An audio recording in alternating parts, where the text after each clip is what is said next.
उपासना का फल। महर्षि अत्रि का आश्रम उनकी तपस्या का पवित्र प्रतीक था। चारों ओर अनुपम शांति और दिव्य आनंद की वृष्टि निरंतर होती रहती थी। यज्ञ की धूम शिखाओं और वेद मंत्रों के उच्चारण से आश्रम के कण कण में रमणीयता का निवास था। महर्षि आनंदमग्न रहकर भी सदा उदास दिख पड़ते थे। उनकी उदासी का एकमात्र कारण थी उनकी स्नेह प्रिय कन्या अपाला। वो अपनी पुत्री अपाला को बहुत स्नेह किया करते थे। अपाला चर्म रोग से पीड़ित थी। उसका शरीर बिगड़ गया था। श्वेत कुष्ठ के दागों से उसकी अंग कांति मलिन दिखती थी। पति ने इसी रोग के कारण उसे अपने आश्रम से निकाल दिया था। वो बहुत समय से अपने पिता के ही आश्रम में रहकर अपना समय गुजार रही थी। दिन प्रतिदिन उसका यौवन गलता जा रहा था। महर्षि अत्रि के अनन्य स्नेह से उसके प्राण की दीप शिखा प्रकाशित थी। चर्म रोग की निवृत्ति के लिए अपाला ने इंद्र की शरण ली। वो बड़ी निष्ठा से उनकी उपासना में लग गई। वो जानती थी कि इंद्र सोमरस से प्रसन्न होते हैं। उसकी हार्दिक इच्छा थी कि इंद्र प्रत्यक्ष दर्शन देकर सोम स्वीकार करें। एक दिन चांदनी रात में वो आश्रम के लिए सरोवर में जल भरने गई। रास्ते में जाते समय वो अपने मन में विचार कर रही थी, कितनी निर्मल चांदनी है।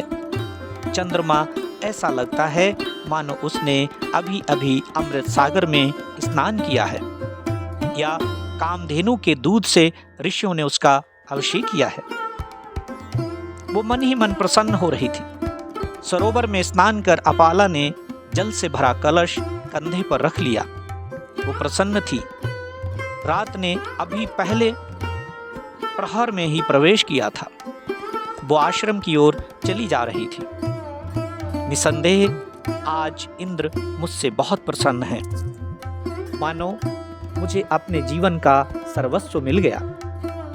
उसने रास्ते में जाते समय सोमलता देखी और परीक्षा के लिए उसे दांतों से लगाते ही उसका सोमाभिषेक संपन्न हो गया। उसके दांत से सोमरस कण पृथ्वी पर गिर पड़े। सोमलता की प्राप्ति से उसे महान आनंद हुआ। उसकी तपस्या सोमलता के रूप में मूर्तिमती हो उठी। अपाला ने रास्ते में ही एक दिव्य पुरुष का दर्शन किया। मैं सोमपान के लिए घर घर घूमता रहता हूँ। आज इस समय तुम्हारी सोमाभिषेक क्रिया से मैं अपने आप यहाँ चला आया हूँ।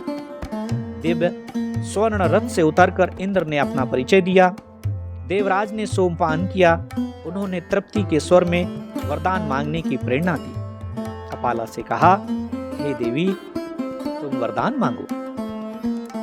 अपाला ने कहा, प्रभु, आपकी प्रसन्नता ही मेरी इच्छा पूर्ति है।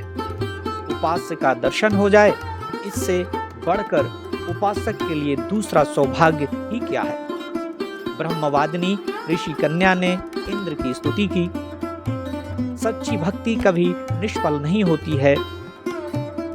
हे देवी, ऐसा इंद्र ने अपाला से कहा और अपाला को पकड़कर अपने रथ के छिद्र से उसे 3 बार निकाला। उनकी कृपा से अपाला का चर्म रोग दूर हो गया। वो सूर्य की प्रभा सी प्रदीप्त हो उठी। ऋषि अत्रि ने कन्या को आशीर्वाद दिया। अपाला अपने पति के घर गई। उपासना के फलस्वरूप उसका दाम्पत्य जीवन सरस हो उठा। हमें भी सच्चे मन से भगवान की भक्ति और उपासना करनी चाहिए और अपने जीवन को धन्य बनाना चाहिए।